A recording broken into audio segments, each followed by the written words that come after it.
ಒಕ್ಕಲಿಗರ ಸಂಘದ ವತಿಯಿಂದ ಈ ಸಲ ಯಲಹಂಕದಲ್ಲಿ ಕೆಂಪೇಗೌಡ ಜಯಂತಿ ಅತ್ಯಂತ ವಿಜೃಂಭಣೆಯಿಂದ ಆಗ್ತಾ ಇದೆ. ಈ ನಿಟ್ಟಿನಲ್ಲಿ ಹೊಯ್ಸಳ ಮೈದಾನದಲ್ಲಿ ಅಂದರೆ ಹೊಯ್ಸಳ ಮೈದಾನದ ಕಾರ್ಯಕ್ರಮಕ್ಕೆ ಮುಖ್ಯಮಂತ್ರಿಗಳು ಆಗಮಿಸ್ತಾ ಇರೋದು ಈಗ ಯಲಹಂಕದಲ್ಲಿ ಗಮನ ಸೆಳೀತಕ್ಕಂಥ ವಿಷಯ. ಈ ನಿಟ್ಟಿನಲ್ಲಿ ಒಕ್ಕಲಿಗರ ಸಂಘ ಈಗಾಗಲೇ ಜಮೀನಿಗಾಗಿ ಏನೋ ದಶಕಗಳ ಹೋರಾಟ ಮಾಡಿಕೊಂಡು ಅಂತೂ ಆಗ್ತಾ ಇದೆಯಲ್ಲ ಕೆಲಸಗಳು ಅನ್ನೋ ಸಮಾಧಾನ ಒಂದು ಕಡೆ. ಈ ನಿಟ್ಟಿನಲ್ಲಿ ಈಗ ಹೊಯ್ಸಳ ಮೈದಾನದಲ್ಲಿ CM ಅವರ ಆಗಮನ ಹಿನ್ನೆಲೆಯಲ್ಲಿ ಜಂಟಿ ಪೊಲೀಸ್ ಆಯುಕ್ತರು ಪೊಲೀಸರು ಎಲ್ಲ ರೀತಿಯ ಬಂದೋಬಸ್ತ್ ವ್ಯವಸ್ಥೆಗಳನ್ನು ಮಾಡ್ಕೊಂಡಿದ್ದಾರೆ. ಈ ಸಂಬಂಧ ಪರಿಶೀಲನೆಗಾಗಿ ತಂಡ ಬಂದಿದೆ. ಪ್ರೇಮ್ ಕುಮಾರ್ ಸರ್, ಕೇಶವರಾಜಣ್ಣ, ಸತೀಶ್ ಅವರು, ಚಂದ್ರಣ್ಣ ಸರ್ ಎಲ್ಲರೂ ಸಹ ಇಲ್ಲಿದ್ದಾರೆ.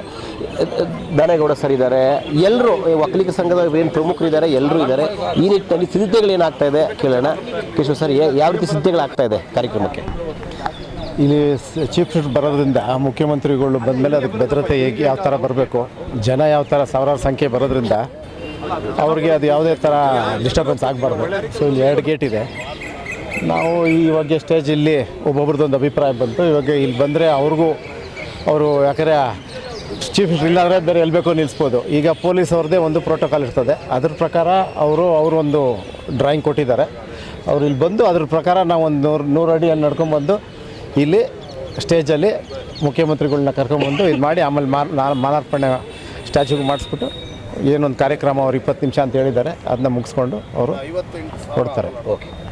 ಈ ರೀತಿ ಈಗ ಅವರ ಆಗಮನ ಎಷ್ಟೊತ್ತಿಗೆ, ನಿರ್ಗಮನ ಎಷ್ಟೊತ್ತಿಗೆ ಮತ್ತು ಎಷ್ಟೊತ್ತಿಗೆ ಇಲ್ಲಿ ಕಳೀಲಿದ್ದಾರೆ, ಏನೆಲ್ಲ ಮಾತಾಡಿದ್ದಾರೆ ಮತ್ತು ಯಲಹಂಕದ ಒಕ್ಕಲಿಗರ ಸಂಘದ ವತಿಯಿಂದ ಏನಾದರೂ ವಿಶೇಷವಾಗಿ ಅವ್ರಿಗೇನಾದರೂ ಡಿಮ್ಯಾಂಡ್ ಇರ್ತಕ್ಕಂಥ ಕೆಲಸ ಇದೆಯಾ?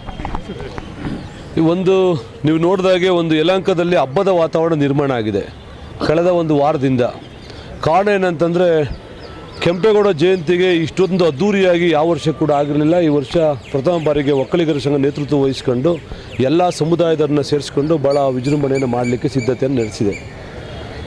ಮಾನ್ಯ ಮುಖ್ಯಮಂತ್ರಿಗಳು ಇಲ್ಲೊಂದು ಅರ್ಧ ಗಂಟೆ, ಅವತ್ತು ಅನೇಕ ಕಾರ್ಯಕ್ರಮಗಳಿದೆ, ಅಷ್ಟು ಬಿಡುವಿಲ್ಲದ ವೇಳೆಯಲ್ಲೂ ಕೂಡ ಅರ್ಧ ಗಂಟೆಯನ್ನು ಯಲಹಂಕಕ್ಕೆ ಕೂಡ ಕಾರ್ಯಕ್ರಮ ಕೂಡ ಕೊಟ್ಟಿರ್ತಕ್ಕಂಥ ನಮ್ಮ ಸೌಭಾಗ್ಯ. ಯಲಹಂಕಕ್ಕೆ ಬರ್ತಿರ್ತಕ್ಕಂಥದ್ದು ಮಾನ್ಯ ಮುಖ್ಯಮಂತ್ರಿಗಳಾದ ನಂತರ ಮೊದಲ ಬಾರಿಗೆ ಬರ್ತಾ ಇದ್ದಾರೆ. ನಮಗೊಂದು ಸೌಭಾಗ್ಯ, ಒಂದು ಅರ್ಧ ಗಂಟೆ ಸಮಯ ಕೊಟ್ಟಿರ್ತಕ್ಕಂಥದ್ದು ಕೂಡ. ಆ ಅರ್ಧ ಗಂಟೆಯಲ್ಲಿ ಏನೆಲ್ಲ ಅವ್ರನ್ನ ಗಮನ ಸೆಳೀಬೋದು, ಯಾವ ರೀತಿಯಾಗಿ ಅವ್ರನ್ನ ರಿಸೀವ್ ಮಾಡಬೇಕು, ಯಾವ ರೀತಿಯ ಕಲಾತಂಡಗಳು ಎಲ್ಲೆಲ್ಲಿ ನಿಲ್ಲಿಸಬೇಕು, ಮತ್ತು ಅವ್ರನ್ನ ಪೂರ್ಣಕುಂಭ ಸ್ವಾಗತ ಹೇಗಿರ್ತದೆ, ಅಂದರೆ ಆ ಥರದ್ದೆಲ್ಲ ಕೂಡ ಮಾಡ್ತಾ ಇರ್ತಕ್ಕಂಥ ನೀವು ನೋಡಿದ್ದೀರಿ ಕೂಡ. ಭದ್ರತಾ ದೃಷ್ಟಿಯಿಂದ ಕೆಲವೊಂದು ಬದಲಾವಣೆಗಳು ಕೂಡ ಪೊಲೀಸ್ ಆಫೀಸರ್ಸ್ ಕೂಡ ನಮ್ಗೆ ಹೇಳಿದ್ದಾರೆ. ಆ ಕಾರಣಕ್ಕಾಗಿ ಕೆಲವು ಸಣ್ಣ ಪುಟ್ಟ ಬದಲಾವಣೆಗಳು ಕೂಡ ಮಾಡ್ಕೊಳ್ತಾ ಇದ್ದೀವಿ. ಮತ್ತು ನಮ್ಮಲ್ಲಿ ಬರ್ತಕ್ಕಂಥ ಅನೇಕ 100 ವೆಹಿಕಲ್ಗಳನ್ನ ಎಲ್ಲಿ ಪಾರ್ಕಿಂಗ್ ಮಾಡ್ತಕ್ಕಂಥದ್ದು ಕೂಡ ಚರ್ಚೆ ಆಯಿತು. ಅದೆಲ್ಲ ಕೂಡ ನಮ್ಮಲ್ಲಿ ವಾಲಂಟಿಯರ್ಸ್ ಕೂಡ ಇದ್ದಾರೆ, ಪೊಲೀಸ್ನವ್ರಿಗೆ ಕೋಪ್ರೇಟ್ ಮಾಡಿ ಯಾವುದೇ ರೀತಿಯ ಶಿಸ್ತುಬದ್ಧವಾಗಿ ಕಾರ್ಯಕ್ರಮವನ್ನು ರೂಪಿಸ್ತಕ್ಕಂಥದ್ದಕ್ಕೆ ಎಲ್ಲ ಪೂರ್ಣ ತಯಾರಿ ಕೂಡ ಸಂಘ ವಹಿಸಿದೆ. ಎಲ್ಲ ಮುಖಂಡರುಗಳು ಕೂಡ ಅದರ ಮುಂದಾಳತ್ವವನ್ನು ವಹಿಸಿಕೊಂಡು ಈ ಕಾರ್ಯಕ್ರಮ ಯಶಸ್ವಿ ಮಾಡಲಿಕ್ಕೆ ಪ್ರಯತ್ನವನ್ನು ಮಾಡ್ತಾ ಇದ್ದೀವಿ. ಸರ್, ಈಗ ಬೆಂಗಳೂರು ಅಂದರೆ ರಾಮನಗರ ಜಿಲ್ಲೆಯನ್ನು ಬೆಂಗಳೂರು ದಕ್ಷಿಣ ಅಂತ ಮಾಡಿದ್ದಾರೆ, ಈ ಬೆಂಗಳೂರು ಗ್ರಾಮಾಂತರನ ಉತ್ತರ ಅಂತೇನೋ ಮಾಡಲಿಕ್ಕೆ ಹೊರಟಿದ್ದಾರೆ. ವಿಶೇಷವಾಗಿ ಯಲಹಂಕ ಈ ಭಾಗ, ಈಗ ಚಿಕ್ಕಜಾಲ ಇರ್ಬೋದು, ಹೆಸರುಘಟ್ಟ ಸೇರಿಸ್ಕೊಂಡು ಇದನ್ನು ಬೆಂಗಳೂರು ಗ್ರಾಮಾಂತರ ಜಿಲ್ಲೆ 4 ತಾಲೂಕುಗಳು ಯಲಹಂಕ ಸೇರಿಸ್ಕೊಂಡು ಕೆಂಪೇಗೌಡ ಜಿಲ್ಲೆ ಮಾಡಬೇಕು ಅನ್ನೋ ಥರದಲ್ಲೂ ಮಾತುಗಳು ಕೇಳಿ ಬರ್ತಾ ಇದೆ. ಈ ರೀತಿ ಏನಾರ CM ಅವ್ರನ್ನ ಗಮನ ಸೆಳೀಬೋದಾ? ಇಲ್ಲ, ನಮಗೆ ಇನ್ನು ಈ ರೀತಿಯಾಗಿ ನಾವ್ಯಾವುದು ಡಿಸ್ಕಷನ್ ಮಾಡಿಲ್ಲ. ಇನ್ನು ಅದೊಂಥರ ಮಾನ್ಯ ಮುಖ್ಯಮಂತ್ರಿಗಳಿಗೆಲ್ಲ ಗೊತ್ತಿರ್ತಕ್ಕಂಥ ಅವರ ನೇಟಿವ್ ಪ್ಲೇಸ್ ಇದು ಬೆಂಗಳೂರು ಅಂತಕ್ಕಂಥ ನೇಟಿವ್ ಪ್ಲೇಸ್. ಕನಕಪುರ ಬೇರೆ, ಬೆಂಗಳೂರು ಬೇರೆ ಅಲ್ಲ. ಅವ್ರಿಗೆಲ್ಲವೂ ಕೂಡ ಗೊತ್ತಿದೆ. ಮುಂದಿನ ದಿನಗಳಲ್ಲಿ ಏನು ನ್ಯಾಯಬದ್ಧವಾಗಿ ಏನಾಗಬೇಕು ಅದನ್ನು ಖಂಡಿತವಾಗಿ ಕೂಡ ಡಿಮ್ಯಾಂಡನ್ನು ಮಾಡ್ತಕ್ಕಂಥದ್ದು ಮಾಡ್ತೀವಿ ನಾವು. ಎಷ್ಟು ಸಾವಿರ ಜನ ಬರ್ಬೋದು ಸರ್? ನಮ್ಮ ನಿರೀಕ್ಷೆ ಒಂದು 10,000ಕ್ಕೂ ಹೆಚ್ಚಾಗಿ ಅಂತ ನಾವು ನಿರೀಕ್ಷೆ ಇಟ್ಕೊಂಡಿದ್ದೀವಿ ಇಲ್ಲಿ ಬರಬೇಕು ಅಂತೇಳಿ. 10,000 ಜನ ಬರೋದಕ್ಕೋಸ್ಕರನೇ ನಾವೆಲ್ಲ ಇಲ್ಲಿ ಜಾಗ ವೀಕ್ಷಣೆ ಮಾಡಿ ಯಾವ ರೀತಿ ಬರೋಂಥ ಜನಗಳಿಗೆ ಅನುಕೂಲ ಮಾಡಿಕೊಡ್ಬೇಕು, ಯಾವ ರೀತಿ ಅವ್ರನ್ನ ಇವ್ರನ್ನೆಲ್ಲ ಅವ್ರಿಗೆಲ್ಲ ಸೌಕರ್ಯಗಳು ಕೊಡಬೇಕು ಅಂಥೇಳಿ ನಾವು ಈಗ ಪೊಲೀಸ್ ಅಧಿಕಾರಿಗಳು ಎಲ್ಲ ಬಂದವರೇ ಇಲ್ಲಿ. ಅದನ್ನೆಲ್ಲ ನಾವೆಲ್ಲ ಡಿಸ್ಕಸ್ ಮಾಡ್ತಾಯಿದ್ದೀರಿ. CM ಅವ್ರು ಯಾವ ಕಡೆಯಿಂದ ಬರಬೇಕು, ಪಬ್ಲಿಕ್ ಯಾವ ಕಡೆಯಿಂದ ಬರಬೇಕು, ತಿಂಡಿ ವ್ಯವಸ್ಥೆ ಯಾವ ರೀತಿ ಮಾಡಬೇಕು ಅನ್ನೋದ್ರ ಬಗ್ಗೆ ನಾವು ಎಲ್ಲ ಇಲ್ಲಿ ಈಗ ತಾನೇ ಡಿಸೈಡ್ ಮಾಡ್ತಾಯಿದ್ದೀರಿ ಇದನ್ನೆಲ್ಲನೂ. ಬಟ್ ಒಂದು ಹೇಳಬೇಕು ಅಂತಂದರೆ ಒಳ್ಳೆಯ ಒಂದು ಕಾರ್ಯಕ್ರಮ ಆಗಬೇಕು ಅನ್ನೋದೇ ನಮ್ಮ ಉದ್ದೇಶ. ಜನಗಳು ಅದನ್ನು ಎಲ್ಲರೂ ಅರ್ಥ ಮಾಡ್ಕೊಂಡು ಸ್ವಲ್ಪ ಸಹಕರಿಸಬೇಕು ಅಂಥೇಳಿ ನಾವು ಅದನ್ನು ಕೇಳ್ಕೊತಾ ಇದ್ದೀರಿ. ಎಲ್ಲರೂ ಒಬ್ರಿಗೊಬ್ರು ಸಹಕರಿಸಿದ್ರೆ ಕಾರ್ಯಕ್ರಮ ಭಾಳ ಚೆನ್ನಾಗಿ ಬರ್ತದೆ. ಇವಾಗ ಆವಾಗಲೇ ನೀವು ಹೇಳ್ತಾ ಇದ್ರಿ ಇದು ಕೆಂಪೇಗೌಡರ ನಾಡು ಮಾಡಬೇಕು ಅಂತೇಳಿ. ಇವತ್ತು ಕೆಂಪೇಗೌಡರು ಕಟ್ಟಿರೋದೇ ಈ ನಾಡು. ಬೆಂಗಳೂರಿಗೆ ರಾಜಧಾನಿನೇ ಯಲಹಂಕ. ಆ ಯಲಹಂಕದಿಂದ ಇಡೀ ಪ್ರಪಂಚನೇ ಇವತ್ತು ಕೆಂಪೇಗೌಡ ಅನ್ನೋದೊಂದು ಹೆಸರು ಬಂದಿದೆ, ಆಲ್ರೆಡಿ ಬಂದಿದೆ. ಅದರಲ್ಲಿ ಆಗೋದ್ರಲ್ಲಿ ಏನು ಸಂಶಯ ಏನಿಲ್ಲ. ಹಾಗೇ ಆಗ್ತದೆ. ಇವತ್ತಲ್ಲ ಇನ್ನು ಮುಂದೆ ಯಾವತ್ತಾದರೂ ಒಂದು ಹಾಗೆ ಆಗ್ತದೆ. ಒಳ್ಳೆ ನಾಡಲ್ಲಿ ಇದ್ದೀರಿ ನಾವು ಒಂಥರ ಕೆಂಪೇಗೌಡರ ನೆರಳಲ್ಲಿ ಬೆಳೀತಾ ಇದ್ದೀರಿ ಅನ್ನೋದು ನಮಗೂ ಒಂಥರ ಖುಷಿ ಇದೆ. ಎಲ್ಲರೂ ಅದನ್ನು ಸಹಕರಿಸ್ಬೇಕು ಅಂತೇಳಿ ನಾನು ಮಾತಾಡ್ತೀನಿ. ಈಗ ಬೆಳವಣಿಗೆಗಳೆಲ್ಲ ನೋಡ್ತಾ ಇದ್ರೆ ಆದಷ್ಟು ಶೀಘ್ರದಲ್ಲೇ ಸಂಘದ ಕೆಲಸಗಳು, ಆ ಜಾಗ, ಆ ಪ್ರೋಸೆಸ್ ಎಲ್ಲ ಏನಾದರೂ CM ಕಡೆಯಿಂದ ಘೋಷಣೆ ಮಾಡ್ತಕ್ಕಂಥ ಸಾಧ್ಯ ಇದೆಯಾ ಸರ್? ಈಗ ನಾವು ಮನವಿ ಮಾಡ್ತಾ ಇದ್ದೀವಿ ಈ ರಾಜ್ಯದ ಮುಖ್ಯಮಂತ್ರಿಯವ್ರನ್ನ. ನಮಗೆ ಯಲಹಂಕದಲ್ಲಿ ಸ್ಥಳೀಯವಾಗಿ ಜಾಗ ಇರಲಿಲ್ಲ. 18-20 ವರ್ಷದಿಂದ ನಮಗೆ ಜಾಗ ಕೊಟ್ಟಿರಲಿಲ್ಲ.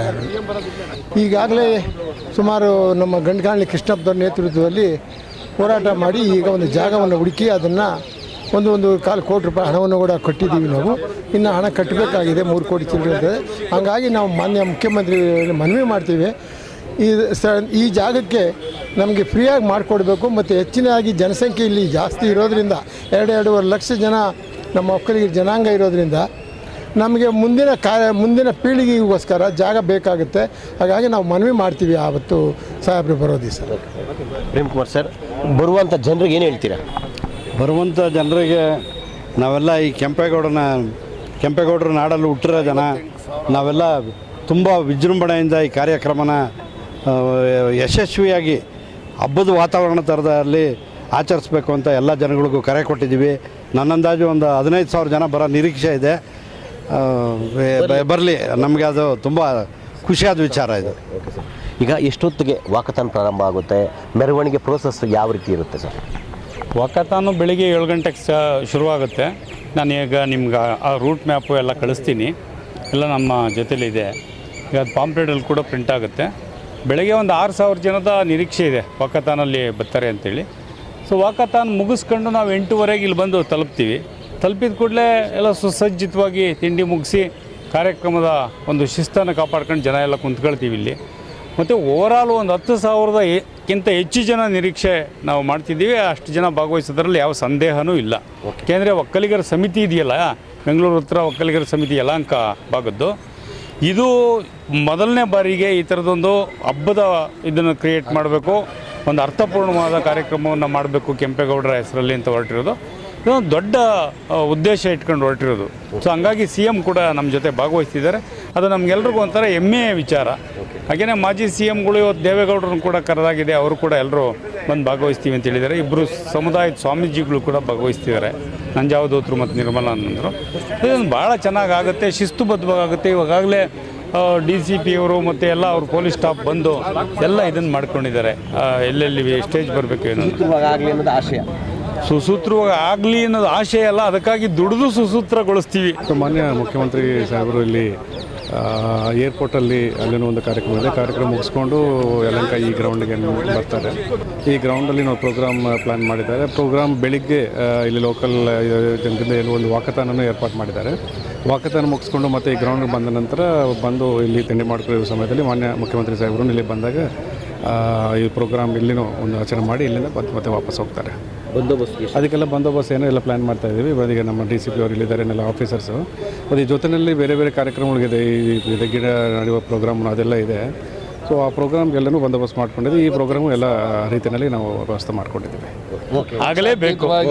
ಇದು ಒಕ್ಕಲಿಗರ ಸಂಘ ಪಕ್ಷಾತೀತವಾಗಿ ಮಾಡ್ಲಿಕ್ಕೆ ಹೊರಟಿರ್ತಕ್ಕಂಥ ಕಾರ್ಯಕ್ರಮ ಯಶಸ್ವಿಯಾಗಲಿ, ಕೆಂಪೇಗೌಡರಿಗೆ ಗೌರವ ತರತಕ್ಕಂಥ ಕೆಲಸಗಳು ಮತ್ತಷ್ಟು ಹೆಚ್ಚಾಗಲಿ. ಶಶಾಂಕ್ ಜೊತೆ ಸುರೇಶ್ ಬಾಬು, ವಿಶ್ವಭಾರತಿ, ಯಲಹಂಕ.